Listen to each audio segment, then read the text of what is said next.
Selamat malam.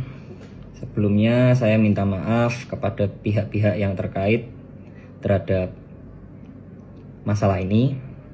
Kenapa sampai saat ini saya baru bisa buka suara? Karena nama saya sudah disebut. Sebagai laki-laki, saya sudah bertanggung jawab. Maka setidaknya izinkanlah saya untuk menceritakan kronologi dan meluruskan beberapa hal.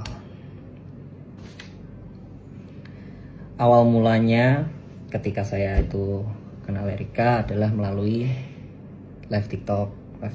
Saya live TikTok, Erika give saya, kemudian kita lanjut DM-an. Setelah lanjut DM-an itu lama, kita lost kontak lagi, tidak ada kontak sama sekali sampai di bulan November kemarin saya dan Erika janjian untuk main biliar di Cubic Billiard Senci. Cubic ya, itu mungkin Cubic ya, pokoknya yang biliar di Senci. Di sana kita minum-minum, teman Erika ada yang datang juga minum. Selesai dari Cubic kita lanjut karaokean. Di karaokean kita minum-minum. Pada saat itu sebenarnya saya sudah merasa mabuk karena saya sudah tidak pernah minum alkohol lagi. Dan sebenarnya saya tuh nggak doyan sama alkohol, saya udah berhenti minum. Ketika itu saya minum lagi, jadi ya minum pasti mabuk banget. Dari sana lanjut lagi. Di sana tuh lanjut lagi ke Swill House kita minum lagi. Ke Swill House, keluar dari Swill House lanjut lagi ke Su minum lagi sampai dari private room minum lagi karena aku udah mabuk banget. Kita diajak pulanglah ke kediaman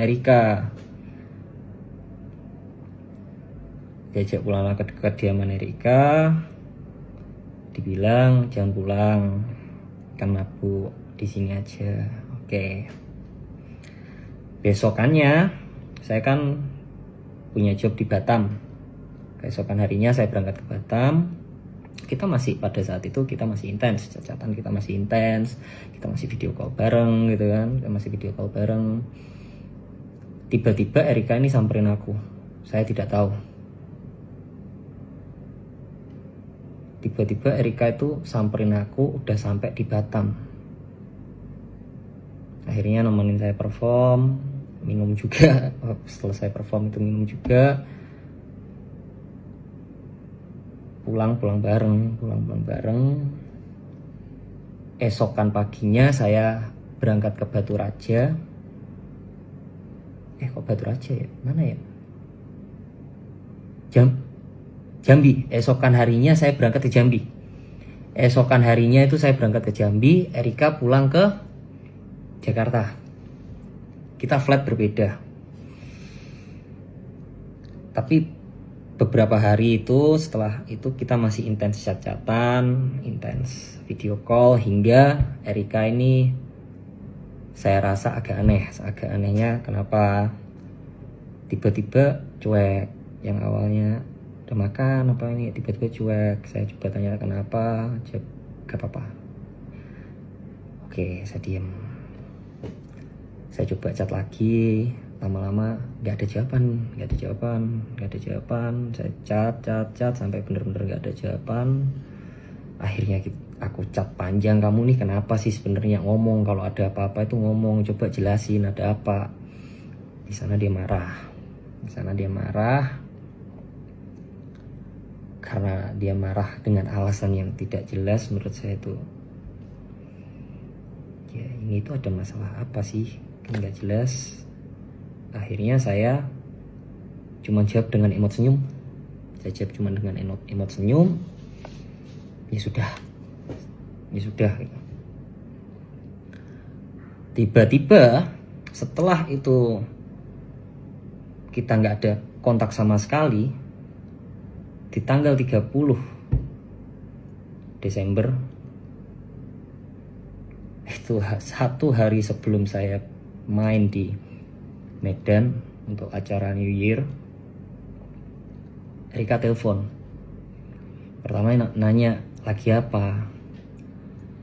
Oh enggak lagi apa-apa. Kenapa? Aku hamil. Dia mengutarakan bahwa dia itu hamil.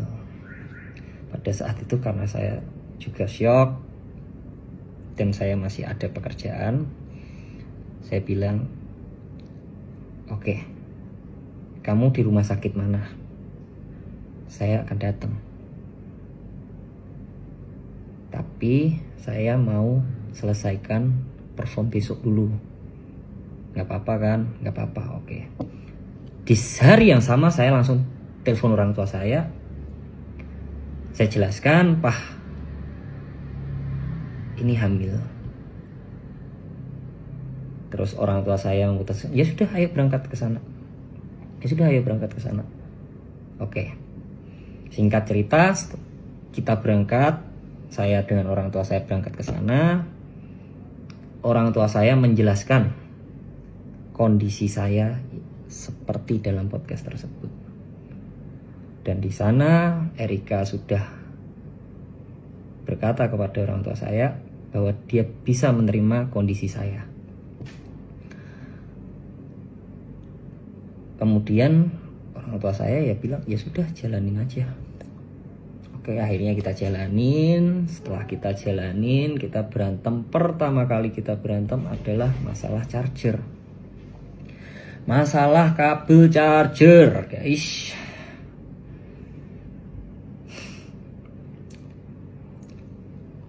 Jadi pada saat itu kabel charger saya kan nggak ada. Dia itu pinjemin kabel chargernya dia. Karena kan itu kan aku kan berangkat keluar kota. Nah, setelah selesai perform, saya buru-buru pulang, terlebih dahulu pulang untuk temani Erika. Karena saya tahu posisinya lagi hamil, saya selesai perform, saya ambil flight yang paling pagi untuk temanin Erika. Saya capek, masih apa. Saya temanin Erika udah nanya, kabel charger di mana? Saya juga belum istirahat kan posisi saat itu kan. Saya pokoknya fokus temenin dia aja. Deh. Kabel charger di mana?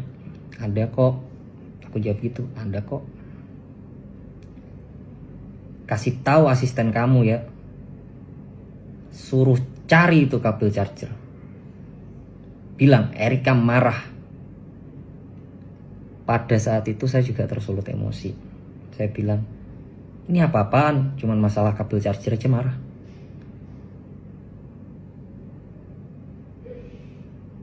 Selesai masalah itu, kita diem, akhirnya berbaikan lagi, jalan lagi. Setelah jalan lagi, pagi hari kita mau keluar bareng. Di pagi hari itu kita mau keluar bareng. Karena pada saat itu celana panjang saya itu semua lagi dicuci, saya bilang,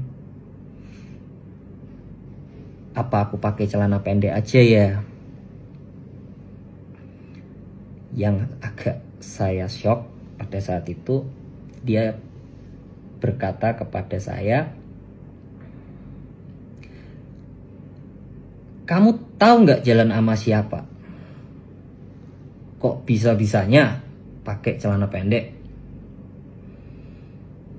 Jujur, pada saat itu saya sangat terpukul gitu kan. Tapi saya berusaha positive thinking. Oh mungkin karena ini hormon ibu hamil. Saya diam, saya keluar dari kamar, saya ngerokok, saya mencoba tenangin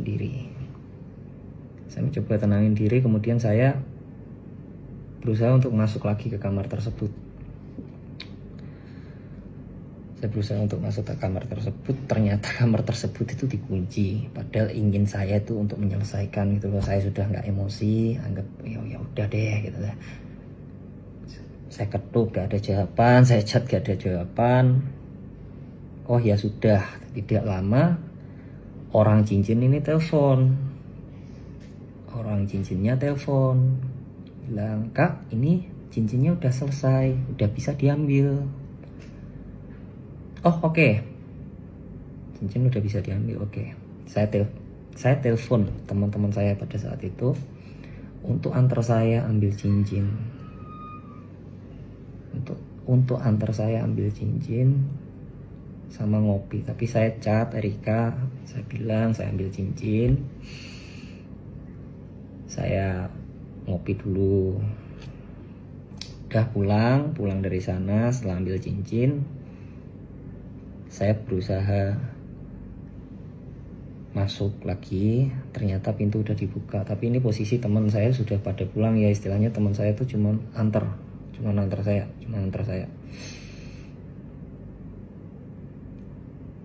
Saya masuk ke kamar, niatan saya itu untuk bikin mood dia seneng dulu itu, ini loh cincin udah jadi.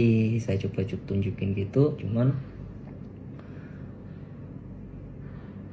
reaksinya tidak seperti yang saya kira. Dia bikin kata-kata,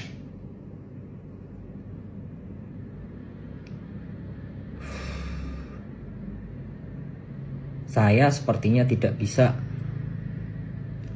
melanjutkan hubungan ini. Udah, kamu diam aja.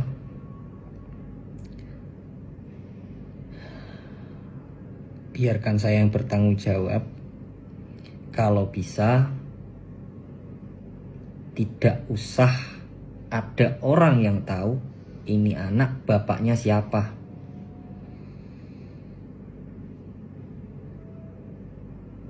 Saya mau apa lagi gitu kan. Oh ya sudah, karena saya sudah mendapatkan kata-kata tersebut, saya ngomong, masih pada saat itu saya ngomong, "Nggak marah toh?" Dia bilang enggak. Oh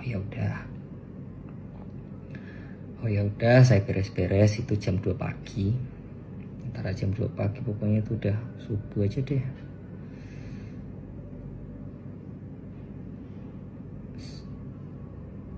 Saya telepon teman saya.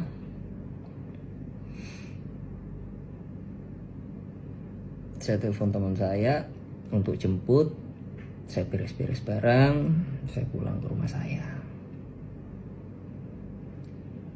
Di saat itu juga saya langsung telepon orang tua saya kabarin, "Pah, Mah, ini dia bilang gak mau melanjutkan. Dia tadi bilang aku suruh diam. Kalau bisa anaknya gak usah tahu bapaknya siapa." "Ya sudah kok, papa mamaku bilang gitu." "Ya sudah kok, yang penting kamu sudah bertanggung jawab." Oke. Dari sana ya sudah, saya tidak pernah chat-chatan lagi, tidak pernah tanya kabar pun juga tidak pernah, karena saya menghargai kata-kata dia pada saat itu. Sampai singkat cerita tiba-tiba nongol di podcast. Ini rame banget ketika orang-orang itu mengarah ke saya. Di hari yang sama itu saya sudah coba untuk chat Erika, "Boleh telepon gak? Saya mau klarifikasi." Tapi ini aku cukup klarifikasi ke kamu, gak perlu klarifikasi ke sosmed. Aku tanya lagi, bisa telepon gak? Hingga saat ini itu tidak ada jawaban. Kemudian untuk masalah pengancaman, saya sebenarnya tidak tahu menahu tentang grup 19 orang tersebut. Cuman apabila ada kata-kata saya yang menyakiti hati saudara, menyinggung saudara, maupun menyakiti saudara, Saya minta maaf sebesar-besarnya. Dengan rendah hatinya saya minta maaf sebesar-besarnya, karena saya juga mendapatkan ancaman. Saya mungkin juga sedang emosi, saya kilaf, saya dapat dorongan dari luar. Sekali lagi saya mohon maaf sebesar-besarnya. Sekian klarifikasi saya. Saya minta maaf banget buat fans-fans saya. Saya minta maaf banget sudah mengecewakan sekali. Terima kasih selama ini sudah selalu support saya. Terima kasih buat orang-orang yang sudah support saya. Saya cuma ingin meluruskan hal-hal yang bisa diluruskan.